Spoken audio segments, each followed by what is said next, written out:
어느덧 한 달도 남지 않은 2021년, 곧 있으면 다가오는 2022년 1월부터는 다양한 법령들이 개정되어 시행 예정인데요. 모르면 손해, 실생활에 밀접해 있는 법령 개정. 오늘의 법인카드에서 빠르게 핵심만 알아보겠습니다.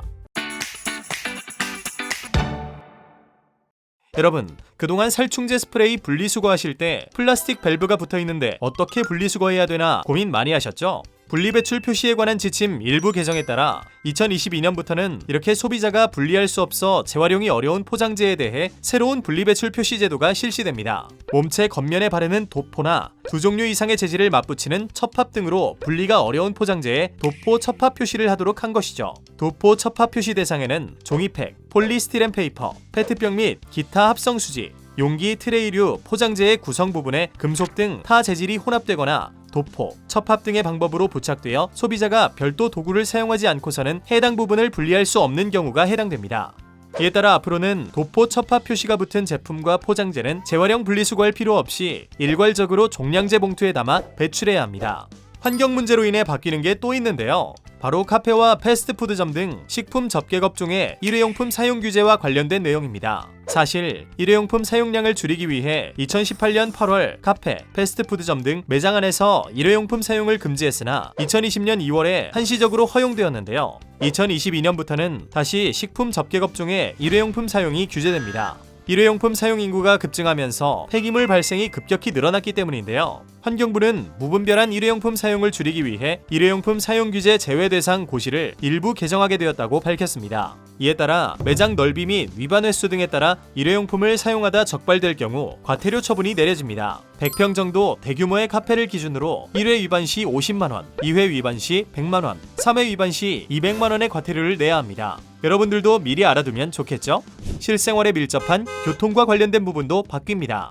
여객자동차 운수사업법 개정으로 2022년 1월 28일부터 택시 및 버스 운전 업무 종사 자격이 강화되는데요. 불법 촬영, 허위 영상물 등의 반포, 촬영물 등을 이용한 협박 등 성폭력 전과가 있는 범죄자는 최대 20년간 택시 운전 자격 취득을 제한하고 이미 자격을 취득한 자도 해당 범죄를 저지를 경우 자격을 취소합니다. 음주운전자의 택시, 버스 운전 자격 취득 제한도 강화되는데요.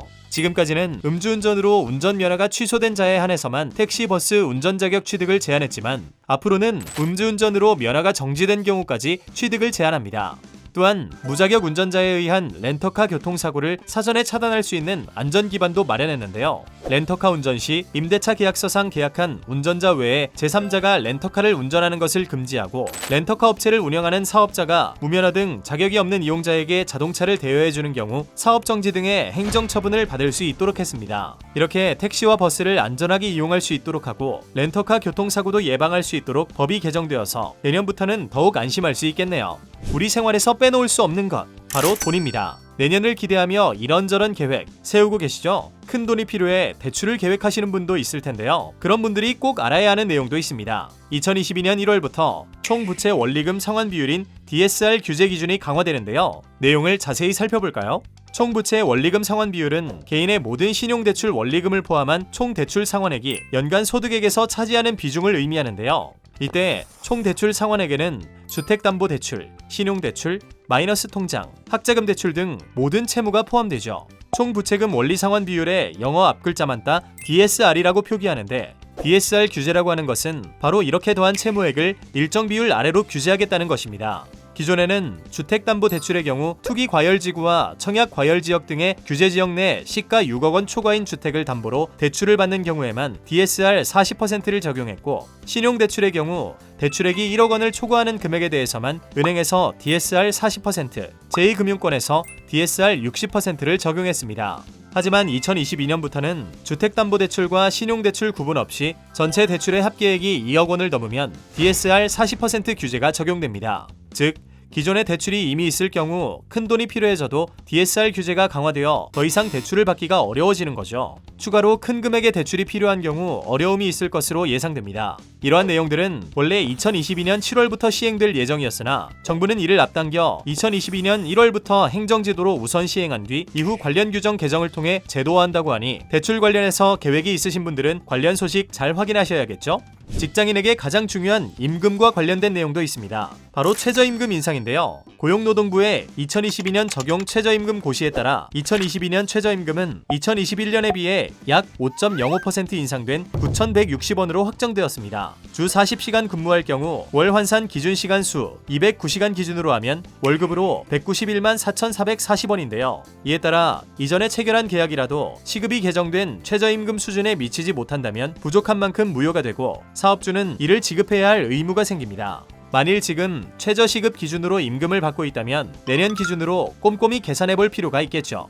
추가로 산업 현장에서 일하는 분들이 꼭 알아야 하는 내용이 있습니다. 내년 1월 27일부터 시행되는 중대재해 처벌 등에 관한 법률, 일명 중대재해 처벌법인데요. 지난 4월 평택항 부두에서 일하던 20대 청년이 화물 컨테이너에 깔려 숨진 안타까운 사고가 있었죠. 더욱 안타까운 건 이후에도 이런 일이 끊이지 않고 있다는 겁니다. 이와 같은 산업 현장에서의 중대재해를 예방하기 위해 중대재해처벌법이 마련되었습니다. 근로 현장에서 중대산업재해가 발생할 경우 안전조치를 소홀히 한 사업주나 경영 책임자에게 1년 이상의 징역이나 10억 원 이하의 벌금에 처하고 징역과 벌금을 병과할 수 있도록 하는 내용인데요. 여기서 말하는 중대산업재해란 사망자가 1명 이상 발생하거나 동일한 사고로 6개월 이상 치료가 필요한 부상자가 2명 이상 발생하거나 동일한 유해 요인으로 급성 중독 등 대통령령으로 정하는 직업성 질병자가 1년 이내에 3명 이상 발생하는 결과를 야기한 재해를 의미합니다. 처음 시행되는 만큼 아직 구체적인 가이드라인이 없어 우려의 목소리도 나오지만 근로자의 안전을 위한 첫걸음으로 큰 기대를 모으고 있습니다. 이렇게 간단하게 2022년부터 바뀌는 법령들에 대해 알아보았는데요. 분리수거 일회용품부터 대중교통, 렌터카, 최저임금, 대출, 중대재해처벌법까지 실생활에 밀접하게 관련된 내용들이 많이 바뀌는데요. 제대로 알고 지금부터 대비하면 조금 더 편안한 2022년이 되지 않을까요? 지금까지 오늘의 법인카드였습니다.